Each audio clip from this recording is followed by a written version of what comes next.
All right, I've got 9 o'clock. Good evening, and thank you for joining me. I am meteorologist Jake Lambright. We've got a lot to talk about. Now, the next few days are going to stay warm, pretty dry as well. Fire danger may be a little more elevated due to that lower humidity, but out ahead of that next cold front, we'll see a resurgence of moisture, or in other words, that humidity is going to increase once again. It's going to feel gross out there, especially with highs in the upper 80s, close to 90 degrees, but on the bright side, we will see that fire weather danger lower for a couple of days. I think we're going to be right back in the same spot next week, though, where depending on how winds stack up at the beginning of the week, we could be looking at that elevated fire danger once again. Let's go ahead and take a quick look there. Marksville, our Paragon Casino Resort camera. Things are nice and quiet there tonight, and really no rain in sight expected. Now, it's kind of bad news because we need the rain, but at least the weather is going to stay tame and manageable as we go through the next couple of hours.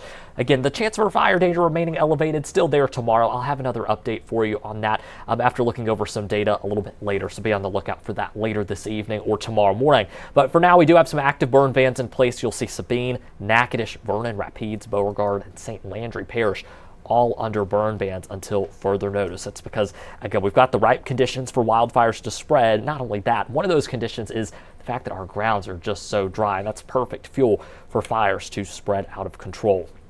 Our new drought monitor will be updated as we head into Thursday of this week. The data is collected on Tuesdays, then it rolls out on Thursday morning. But you'll see last week's update already showing level 1 out of 4 drought conditions across Allen, Evangeline, St. Landry Parish, even right there on the border of Natchitoches and Red River Parish, which is just beyond our borders in northwestern Louisiana. So we're going to be watching this drought monitor pretty closely. It's likely going to deteriorate with this new update coming out on Thursday because we have seen no rain to help put a dent on those drought and pre-drought conditions. Pre-drought is kind of what you see there shaded in yellow, which expanded pretty greatly in last week's update. Now, when it comes to things in the tropics, a lot of new stuff to talk about here. Lorenzo, not so new. We talked about Lorenzo some yesterday, and still not going to be a threat to us whatsoever. You'll notice it's going to kind of take a northeasterly track, taking it back toward the west coast of Africa, which is where that wave originated from originally. So it's kind of, we're sending Lorenzo back to sender and will not be a big deal for us here in the United States. Now, the extended, I don't know why I couldn't talk there for a second, but the extended tropical outlook is where things are a bit of a different story. And keyword here is extended. So the Climate Prediction Center is highlighting the area that you see there in dark red near the Caribbean islands. They're giving it a medium chance, the ingredients being right, for us to see tropical cyclone formation. I know cyclone can sometimes be a confusing word, but we use tropical cyclone for any kind of organized tropical system. Depression, storm, hurricane, we kind of all call it the same. But with that said, again, the chances there are a little bit higher. The Climate Prediction Center highlighting that area October 22nd through the 28th. But there are a couple of things I really want to note up front. The first one is if we see something try to develop and move into that area, it won't do so until closer to October 28th. So to put that into reference or to perspective, that's in over 10 days from now. And a lot can change in 10 days. The second thing, too, is while it's going to be a little closer to the Gulf and a little closer to us at home, there are also many other factors that we have going for us. In fact, later this week will be a prime example. It won't be strong. We will have a pretty strong storm system well to the north, but that overall larger scale storm system, that front coming with it that will move through our area as well, will help to steer tropical systems as we go later into the hurricane season. That's why typically we just don't see them this late on. That said, got a couple weeks to really watch things, and it's not impossible that we see tropical development. It's not impossible that we see this try to move into the Gulf, but it's too early to speculate now. For now, I'm not really concerned. You'll see clickbait images, raw model runs on the internet showing these powerful hurricanes near the Caribbean islands and in the Gulf. Please take those with a grain of salt, because more likely than not, those scenarios will not pan out, especially this time of the year.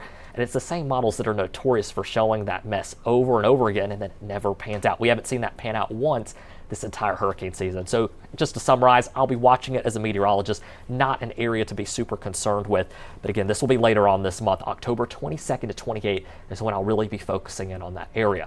We've got things to focus on in the short term, including the chance for some scattered rain heading into this weekend. 30 to 40% chance of rain during the daytime hours, Saturday and Sunday respectively. But Saturday night into Sunday morning, I've got to set about a 60% chance of rain. Before I really dive deeper into this, we're live on our Facebook chat right now as well. So if you have any questions about the weather, whether it's the fire danger, the tropics, or our rain chances and our severe threat in the days to come, please feel free to leave those in the comments, and I will get to those here in just a moment. But like I said, rain right now looking the most likely during the later evening hours, maybe overnight hours, Saturday into Sunday, as opposed to the daytime hours. So do want to give you the first alert.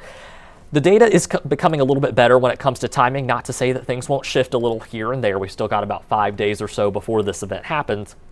But the timing and placement of the front, that data is getting a lot better. The severe potential is there, and there is an update. If you didn't catch it in our earlier newscast, the severe threat has shifted a little bit, and actually some of that severe threat is now in portions of central Louisiana.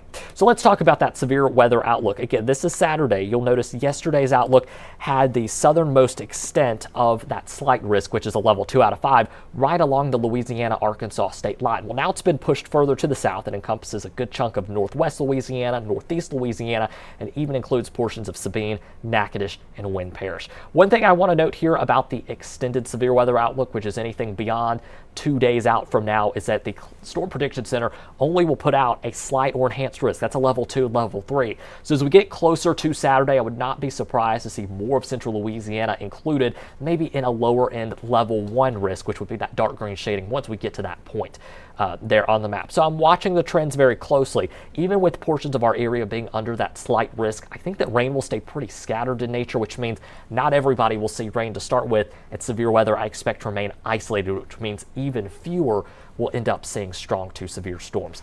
For those that do see stronger storms, damaging winds will be the main concern. Can't entirely rule out an isolated tornado, but the chances for an isolated tornado are very, very low, and the chance for damaging winds even is on the lower side as well.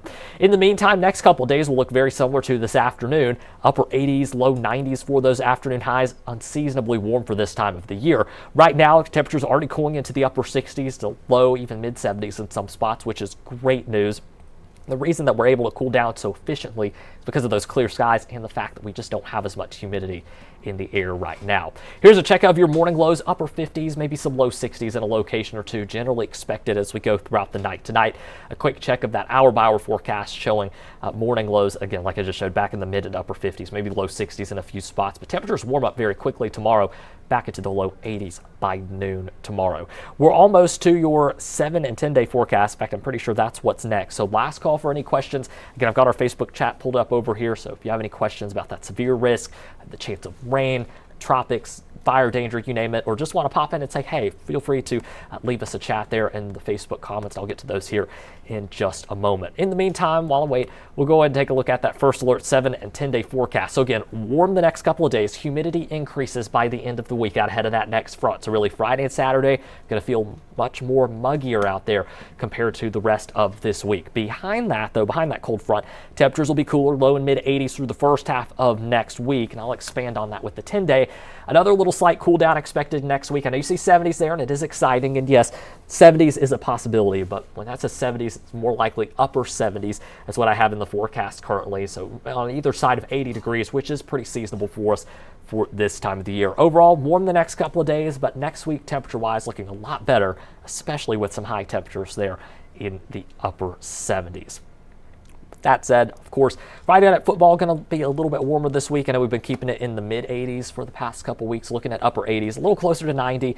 Of course, it'll be muggier out there this week as well. But next week, upper 70s, looking good. Hopefully, those low-end rain chances maybe don't pan out or pan out earlier in the day to not delay those games as much. All right, I don't see any other questions here, so I'm going to go ahead and hop off. Of course, I'll have another weather update for you coming up tonight at 10 over on NBC. KALB. Of course, you can watch that live on your Fire TV, your smart TV devices, and on our website, kalb.com/livestream. All right, I'm going to go ahead and wrap things up here. I hope you have a great rest of your Tuesday night, and I hope that your Wednesday is great as well. Of course, I'll see you right back here on our streaming platforms for that preview of your forecast coming up tomorrow night at 9 p.m. Have a good night.